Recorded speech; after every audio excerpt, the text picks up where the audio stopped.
what an honor it is to bring back a cat who wears many hats and does it very well.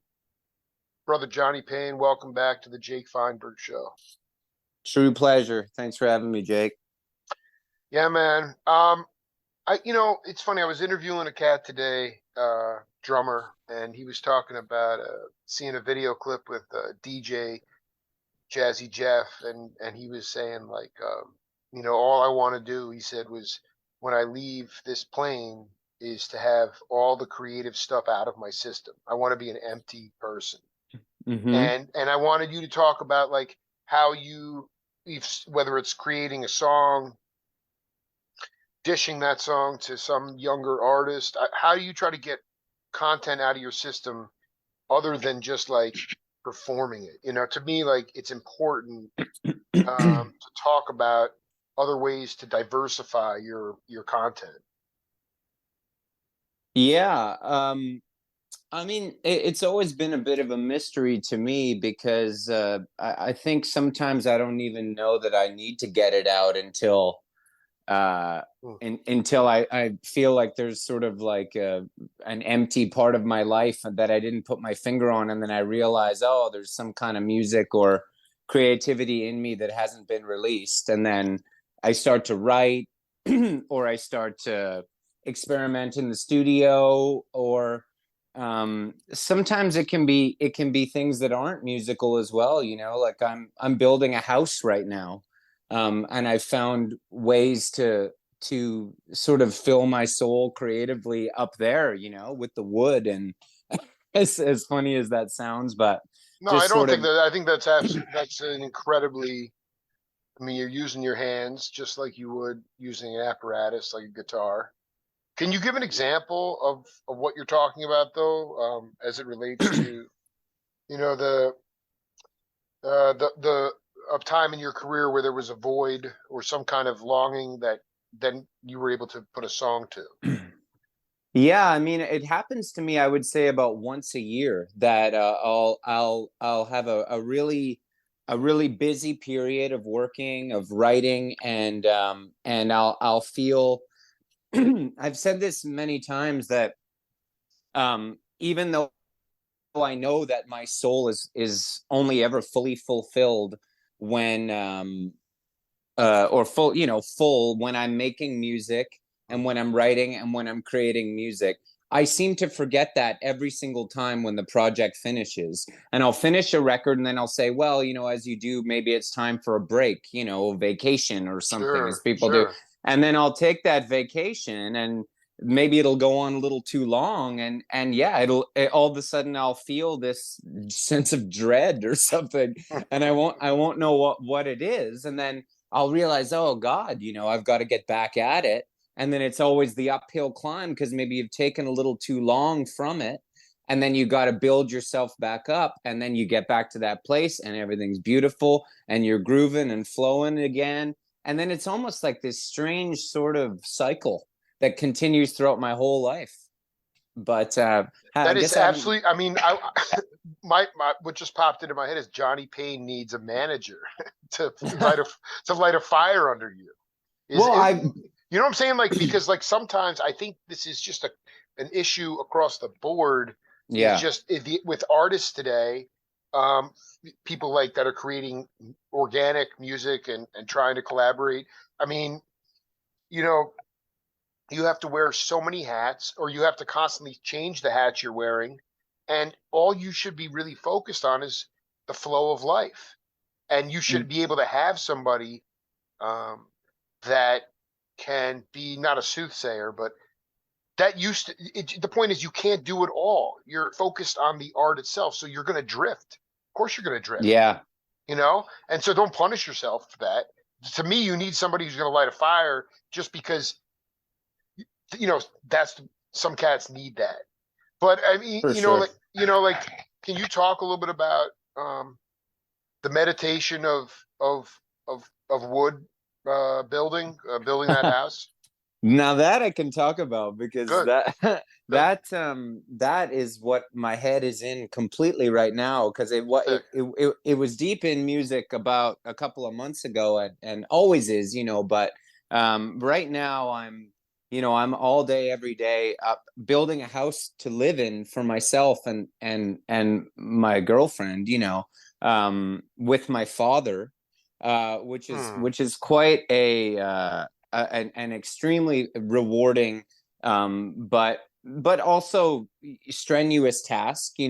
But yeah, when I'm on the job site, I think that it's the first time that I've really understood, you know, for lack of a better expression, that sort of the Buddhist principle about finding a simple task, something to do. Like all I'll have to do is build a wall, and it'll all be laid out there and marked out in pencil. And all I have to do is take every single board and put it on that mark and nail it in 2 nails. And then I just do that all day long. You know what I mean? And in that, I really find a great meditation and relaxation. And often music will come to me in those moments more than they do when I'm holding the guitar, you know?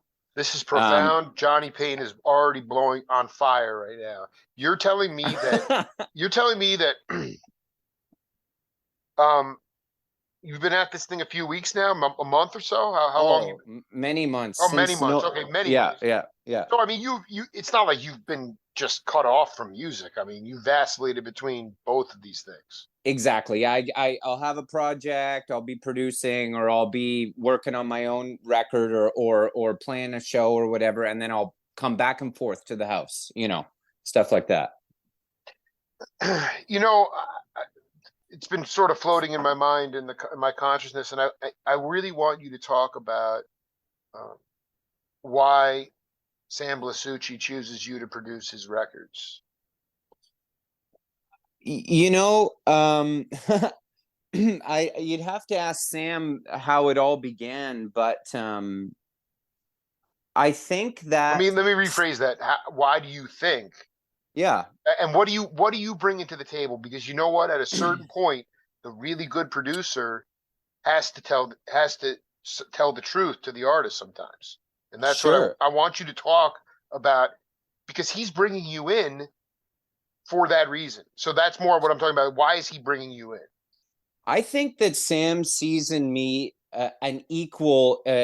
Okay, I think Sam and I are very different people, and in many ways very different artists as well. Yep. But where we come together is over our mutual love and respect for the recorded song. Like we both know the power a record can have and how sacred making one is, and we both have a similar pop music awareness, I think, and we also love the idea that any rules to do with making music are kind of there to be broken. Hmm. And like, if you want to fuck with the idea of genre and instrumentation, Sam and I both always say, let's go for it. Let's do that. And we have endless energy for it and so much energy together in the studio. And when an engineer can match our energy, then this perfect triangle of creativity happens, and it happens really fast with us, and it feels really explosive.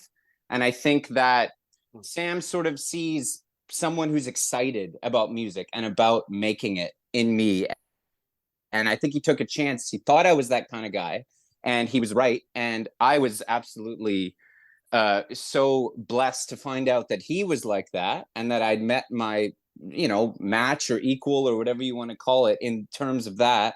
And it just really it went well, and so there we are.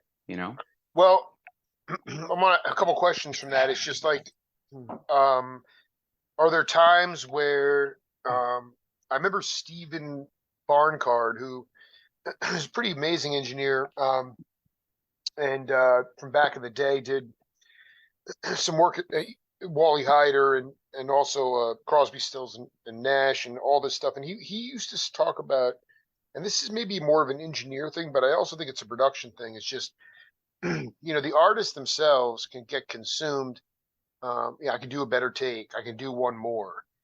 I Yeah, know we have the technology today to allow 79 million takes. What's your yeah. philosophy as it relates? Have you been able to be like, Sammy, that was it. We're good. We don't need, I mean, before it was different because you were on a budget, you had to rent the studio time. I dig all that. But what Hmm. about the idea of like creation, first take? second take at the max. Is that something you subscribe to?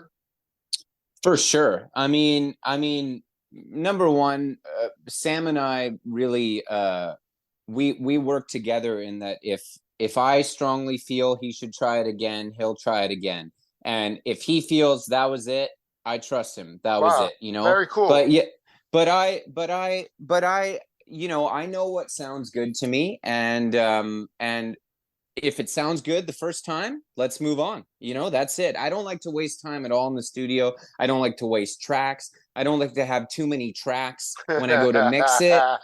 I don't want to have 25 drum mics on it and that I have to sift through and find. To me, I really very much agree with your philosophy on this that, like, if the music is there and it's performed well, it's going to sound good and it's not going to be hard to mix it. You know, it's going to be there. And so there's no need to try to kill it with a thousand takes or something. I would never do that, you know.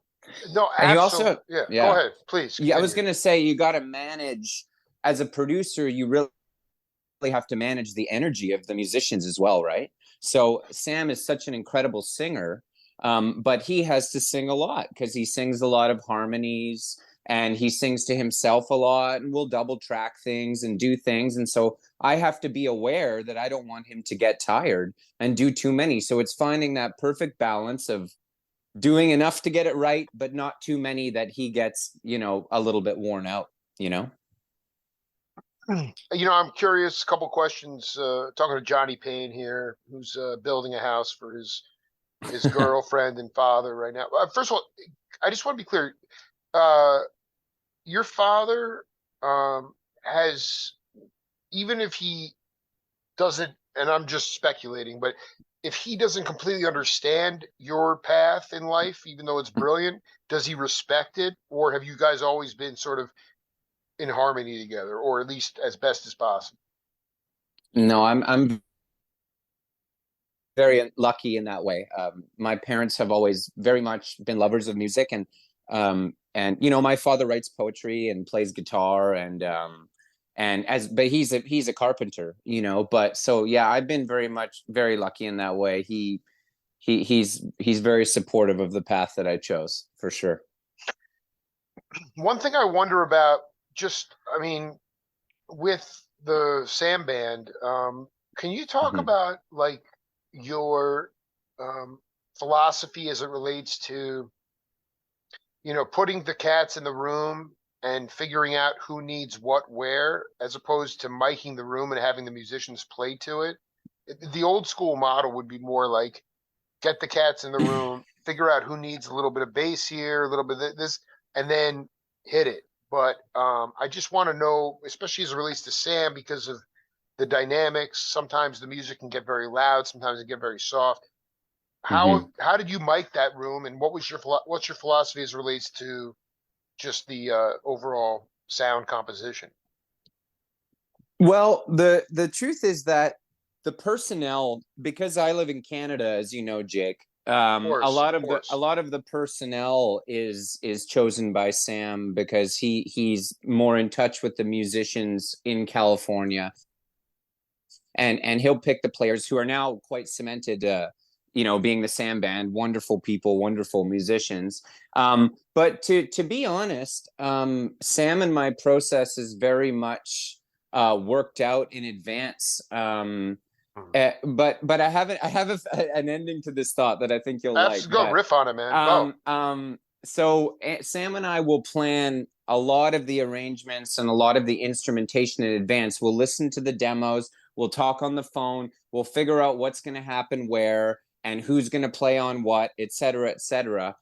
Which sounds quite, you know, rigid in its structure. But then I was actually thinking about this recently, being in the studio doing something. I thought about you because you asked me about improvisation on the last interview. Absolutely. And I was thinking that although on stage I'm not in the same, you know, it's style of the Grateful Dead and jazz musicians, a lot of people who will really, but I was thinking that in the studio, actually, I really do vamp and improvise in that Oh way, man, you know? now we're getting somewhere. Talk about Yeah. that, dude. And I So thought you meet about yeah. Go ahead. I thought about you because I thought that when I'm there, I'm really beat bopping and scatting all over the Ah, come place. on, man. And Grease, babe. and you know, even though we have a plan, you hear something right away and you say, no, how about like this? How about we change these notes? How about we do this? How about we move that mic here? And you know, really in the flash of an eye, these things are happening all day long, all throughout the day. And so that's where I kind of get that energy out, you know? Um, What I'm hearing is like there's a loose sketch, and then you guys can just because you're familiar with the contours of it, then you can yes. go and just go and hit the cutting room floor, so to speak.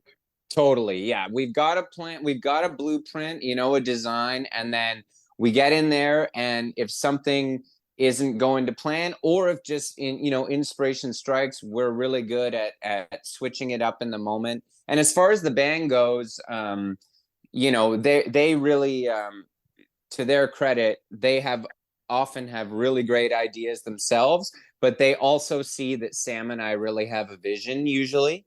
And they're just down to kind of get the music out the way that we're feeling it, you know? Well, So I just want to clarify. Were you able to get down to California for the session itself?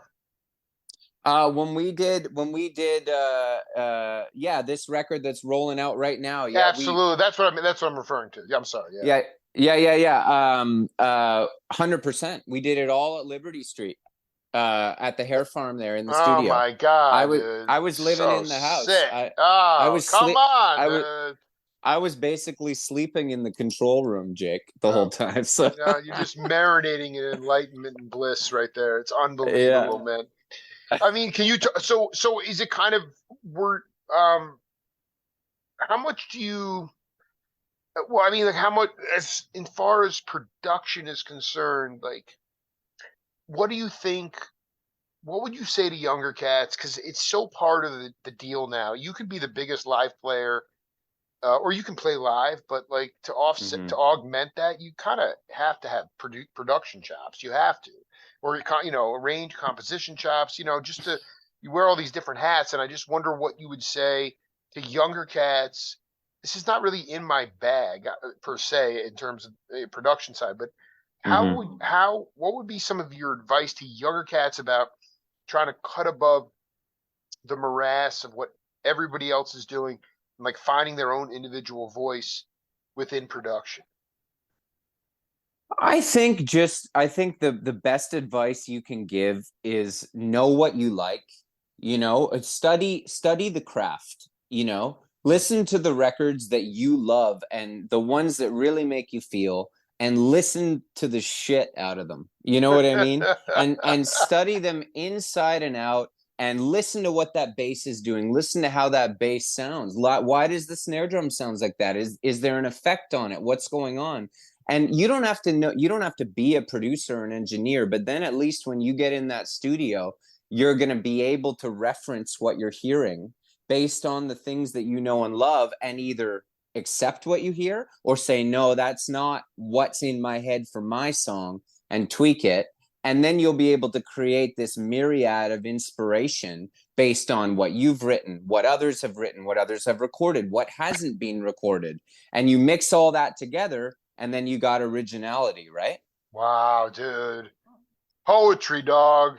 Yeah, I want to read this to you. I want to read this to you, and then I really want I want you to think about this and riff on it in your own experience. Okay. This is from a great drummer from Memphis, Willie Hall. He said Isaac Hayes was cutting in Atlanta. The whole band was there. Usually we recorded when he recorded, it would be 2 weeks at a time. We were there that weekend, and the Bee Gees were playing at the Atlanta Coliseum. Isaac took us to the concert. I think the Sweet Inspirations were doing the background. After the gig, we went backstage. Isaac had evidently known them for a while. The Bee Gees left their fans and went in the corner with Isaac. They were talking about sound, so I went over and introduced myself.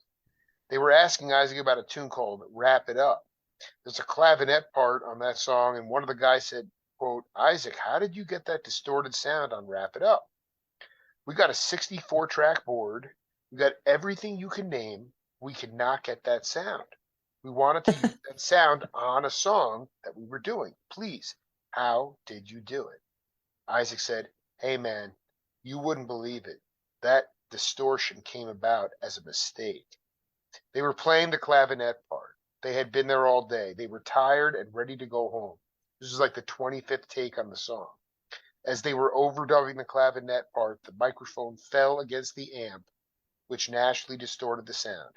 Isaac said everyone was so tired after that, he just decided to leave it like it was. In essence, the sound the Bee Gees were spending millions trying to make was a natural mistake that came honestly at Stax Records. The, the equipment was flaky. So Yeah. like, because we have in your career, have you, even though we had the technology, have Mhm. you ever gotten to the, I mean, again, part of that was fatigue, but at the same time, the major point is you want the essence to be there regardless of whether technology can fix it.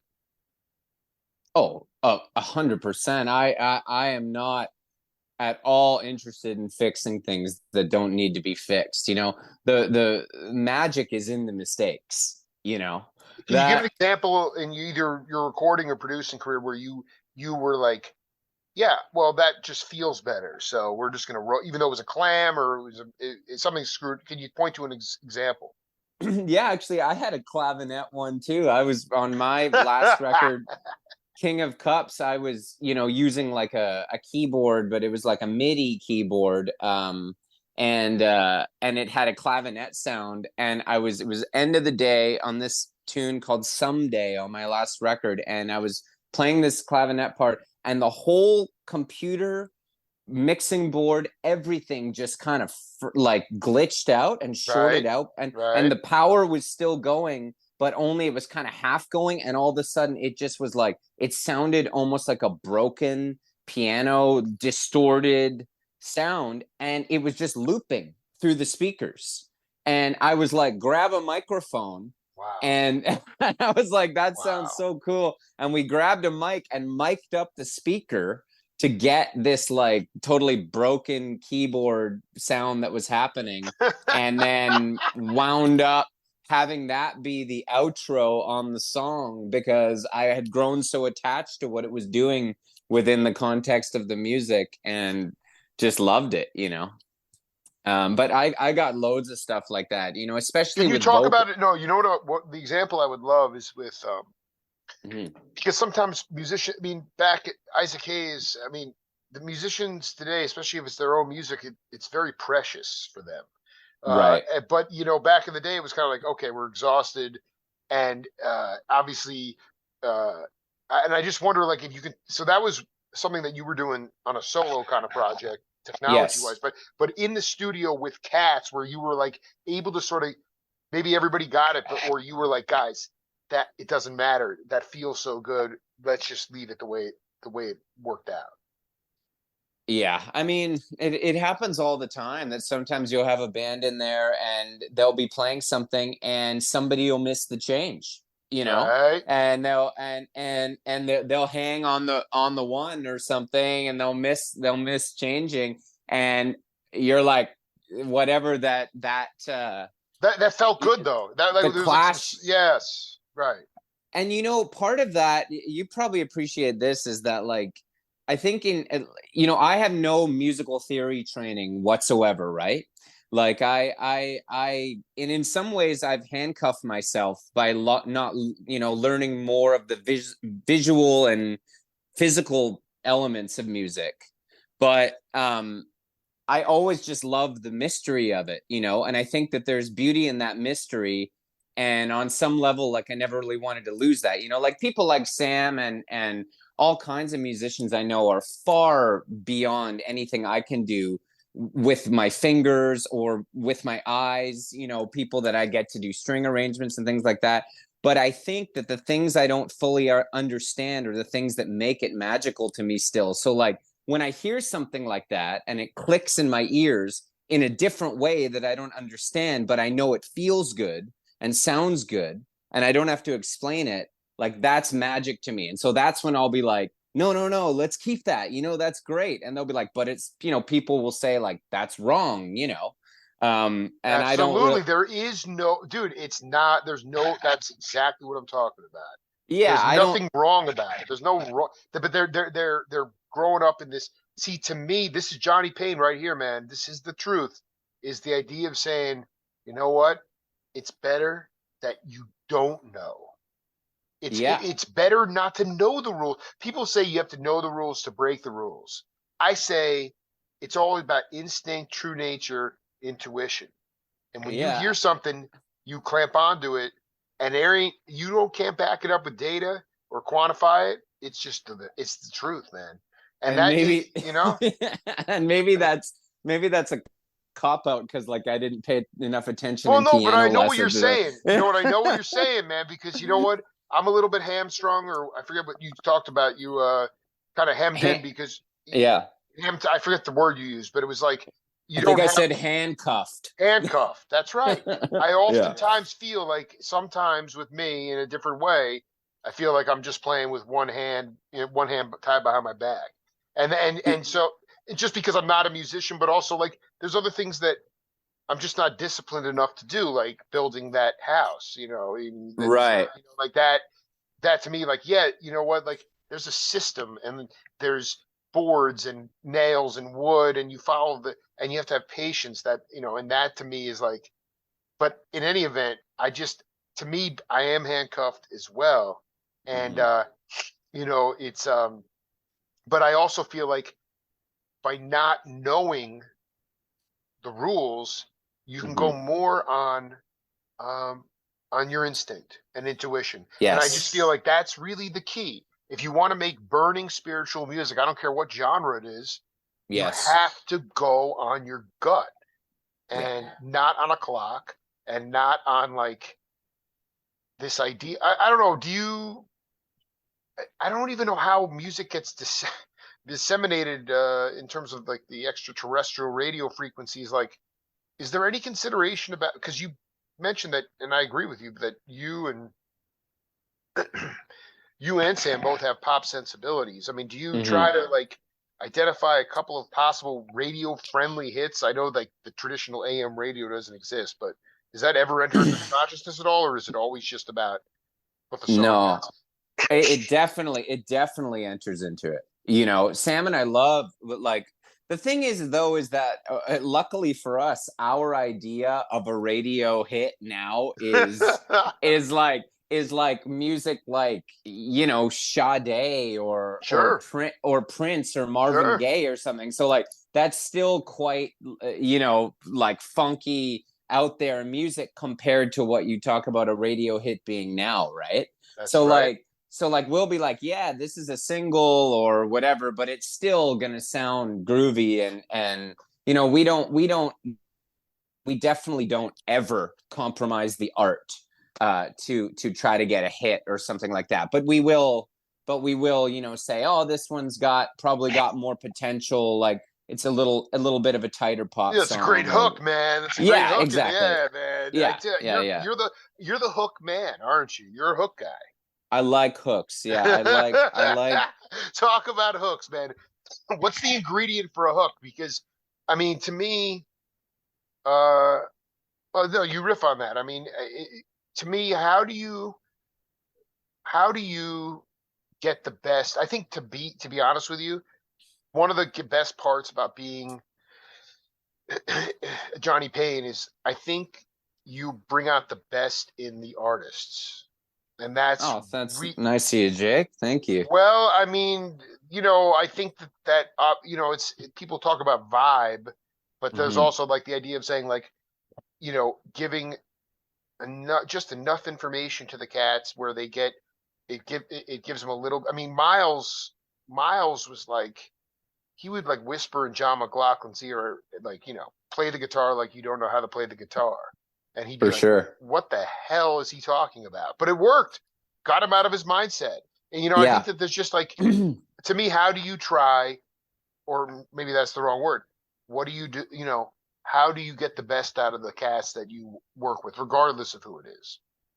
Yeah, you know what? I think I do similar things like that. I actually, Give an example because I love the Zen trickster stuff. It's totally a lost art.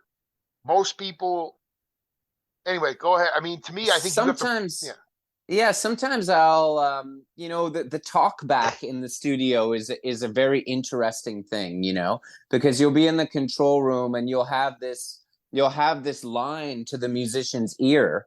And it's very powerful because they'll be in there kind of sometimes spinning out of control, trying to figure something out or do something. And oftentimes you have to be a little bit of a therapist as much as and You know what, dude? That's You're not the first cat to say that. It's right. really nuts, man. Like, I mean, but I guess it's a drag. I mean, back in the day, it was a drag just when cats were like totally strung out, like David Crosby, and like having to work with him. And but Yeah. this is more like keeping people mentally strong.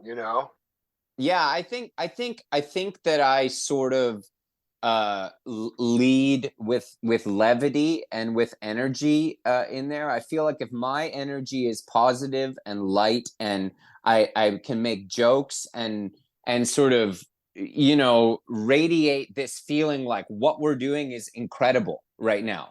Don't sleep on this, or don't lose focus, because man, we're making something really great right I now. love this, And dude. I and I love this, think that bro.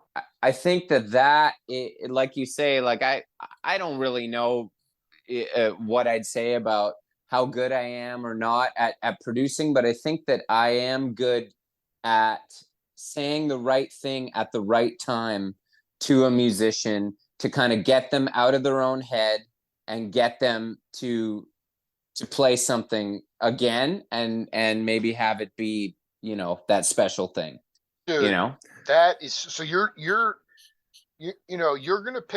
you're gonna see when the time is right to then get that information to them. You're not gonna yes. you're gonna see when they're stuck and you're gonna Yes. get them unstuck. And it's a feeling. I mean, it Yeah. sounds so kind of No, like, dude, oh this yeah. is what the Jake Feinberg show is all about, man. I know, but like, it sounds a little bit like narcissistic to say like you can't really teach that, but it is No, true. that's the Like truth, man. it is like a feeling that I don't know how I would like show a young person like how to produce in that way, because it's about people. It's not even about, in those moments, it's not even about music. It's about just knowing how to just like pick up Exactly. somebody's spirits, Exactly. Exactly. and I was doing a record for a country artist in Canada last summer that was a really great project, and she had to do a lot of singing, and she would kind of go down around, she'd do a few takes and kind of get down in this place that she was not struggling, but needing to be picked back up. And I had this strategy that I would just tell her a story about my dog every time, because I had this dog growing up that had all these amazing stories. Like the dog, I mean, yeah, I could sit you down, Jake, around the fire and tell you about this dog all night long. So I knew she loved Wow. dogs. So for about 2 weeks, every time she would get to this place, I would hit the talk back and just start telling her another story about the dog. And Wow. she would kind of sit down, like she and listen to it, and then take a deep breath, and boom, she'd be back. So I don't know, sometimes you just got to improvise in those moments. That is, well, I mean, somehow that brought her back to have some kind of resiliency. I mean, that to me is Yeah. really what it's about. I mean, are you, can you talk about an area in Johnny Payne's uh, artistic existence that you need to push yourself out of your comfort zone in order to grow? um I mean, you're building a house that's pretty badass, but that's not necessarily. I'm just wondering, like in general, like everyone's kind yeah. of got that small elephant in the room. Yeah, I think that like ways that I need to push myself now, because I mean it's hard in producing. I feel like I'm in a really good place. Like I'm growing. I'm really developing my skills in the studio in that way. I'm working with musicians. I'm very happy with the trajectory. But I think what I would say is in my own work, I need to reconnect with my instruments again, Like that's kind of where I need to push myself out of my comfort zone of just, I'm satisfied. I can write songs on these instruments and do my thing. But I've noticed in the recent years that that's where I need to kind of get back to sort of like the kid inside me who had this lust to learn and play a lot, on a given day.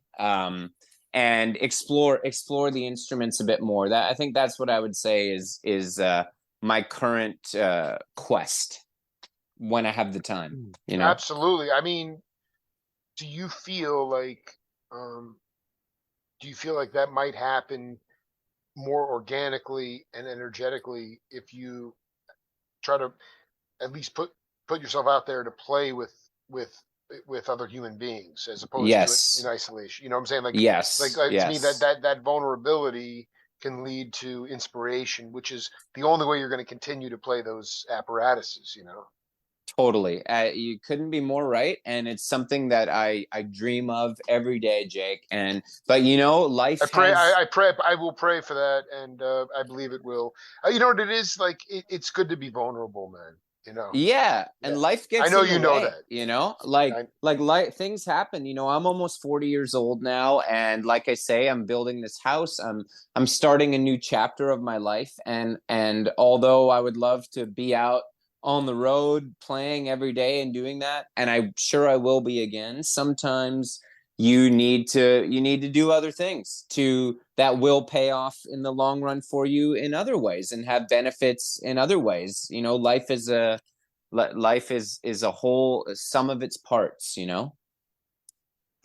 I wonder if you could just talk a little bit about. I mean, you're around a lot of different cats, but it's just fascinating for me, Johnny. Like, um, you go back even a decade ago, and a band would go out on tour, or and they'd have a guarantee, they'd play for a month, and then they'd come off the road for a couple days, and they go back on the road for a month. And now it's like, um, you go on the road for 2.5, 3 weeks, and then you're off for 2 months. Yeah. And obviously, the cost of living is so much higher. And Mm-hmm. so, like, I just wonder if you can talk about the challenges. To me, my whole show at this point is predicated on finding cats who are doing original music, stretching the vocabulary music, and are playing kind of genreless music. And like, Yes. you know what I'm saying? And like, Yeah. so I just wonder if you could talk a little bit about the challenges of a road dog band. I realize you haven't been dogging it, so to speak, but obviously you have plenty of cats that know not only just how the daunting task of it, but what's the light at the end of the tunnel for those cats? Because to me, that's kind of it right now in my mind. I mean, I can tell you that I have road dogged it a lot in the past, but yes, I'm out of touch with the climate now. But what I will say is what I hear, Jake, is that it's an impossible way of life out there right now. I mean, people are struggling, bands are struggling to sell tickets in advance and to do things. And I know bands who are, I'm not going to mention No, that are successful, very successful bands that if you were to see what they're doing, you would think they don't have a care in the world. But boy, oh boy, they're not making money. They're having trouble out there. Like you say, cost of living, overhead. Now with everything going on, venues are now taking a cut of everybody's merch, gas prices, hotels, everything. So I think like I just couldn't feel more for like our friends in Mapache are out on the road right now. Although that looks like it's going great. well, And no, if because they're, it's all. I mean, the point. Yeah. So you're. Go ahead. Continue. I was just gonna say hi to the guys in Mapache if they're Dude, listening I to mean, this, rather. I mean, in my mind and heart and soul, every day, dude. And they're doing it, but it's like, I mean, I was backstage in Phoenix, and the guy comes back, very sweet, reasonable guy, but he's like, "You guys are gonna want to have drink alcohol tonight?" And he's like, "Because if you are, then we'll just take it out of your lumps, pay at the end of the night. And it's like, No way. it's a Yeah, dude. It's like, come on, man. You can't get these cats a couple bottles of liquor, man. I mean, it's just like, I know. and when you really think about it, it was funny. I was Yeah, again going back to this drummer today. He's talking about Kobe Bryant, basketball player, being a huge inspiration and how he, tragically died. And you think about basketball players getting obscene amounts of money for essentially entertainment, which yeah, in my mind is so far like Mapache and those bands. That's like a spiritual healing ceremony, and they're getting nickel and dined everywhere yeah. they go. And it's like, what is this about, man? You Well, know? music has got to be. It's got to be, especially the kind of music that we like, Yep. has got to be the most undervalued. Definitely performance art form. Uh, sorry, I shouldn't say that like because there are a lot of them, but considering how important music is to people in their Thank you. lives Thank and you. how much they listen to it and what it means to them and the power that a song can have, music is incredibly undervalued. Absolutely, man. Somebody told me in a venue the other day that running a show, like say you're hired by a venue to run a show like for the night, like sort of organize it and put it on, that's one of the only jobs that your nightly wage has decreased since the 80s. You used to get Right. paid $500 to like organize a show and set it up, and now you get 250. And I was like, that is just like, if that doesn't just say it all, I like, also, I mean, it's, we're just channeling the same sort of vibe, but to me, like, I fundamentally, I mean, even in the Renaissance, I mean, let's be clear. I mean, all the classical composers, they were always patrons of the arts. It's never, yes, philanthropy. And I just feel like, um, my dear friend Buzzy Featon, the incredible guitar player, who's actually just diagnosed with cancer. So want to make sure he's on the mend, but oh he yeah, just, he talked about it. He goes, hey man, like if people dig music and it's going to come from, a lot of it is going to come from philanthropy, at least in our lifetime.